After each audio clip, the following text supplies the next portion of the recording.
ఎవరన్నా చెప్పారా? ఒక్కళ్ళు కూడా సమాధానం చెప్పారు. ఇప్పుడు యేసుక్రీస్తు ప్రభువారికి కోపం వచ్చింది. ఏంది మనుషులు ఇలా ఉన్నారు? ఒక మంచి చెయ్యయా అంటారు ఎవరన్నా, ఒక చెడు చెయ్యయా అంటారు ఎవరన్నా? మంచి చెయ్యాలి అని చెప్పి నలుగురు చెప్తే బాగుండిద్దా, ఎవరు చెప్పకుండా ఉంటే బాగుండిద్దా?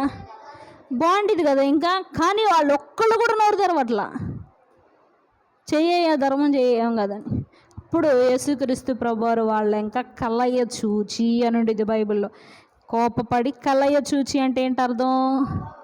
కోపంతో ఇలా చూసి, ఏంటి అసలు ఈ మనుషులు ఇలాంటి వాళ్ళ, ఇట్లాంటి మనస్తత్వం కలిగిన వాళ్ళు ఈ మనుషులు అని వాళ్ళు ఇంకా చూస్తాడు యేసుక్రీస్తు ప్రభు. అప్పుడు యేసుక్రీస్తు ప్రభు వారికి రెండోసారి కోపం వస్తుంది. అప్పుడు ఆ యొక్క వ్యక్తిని స్వస్థపరిచి, నువ్వు తిరిగి వెళ్ళి నీ ఇంటికి నువ్వు తిరిగి వెళ్ళంటాడు. చక్కగా దేవుడు స్వస్థపరుస్తాడు, తనకు మంచిగా చెయ్యి వస్తుంది, తిరిగి ఇంటికి వెళ్ళిపోతాడు.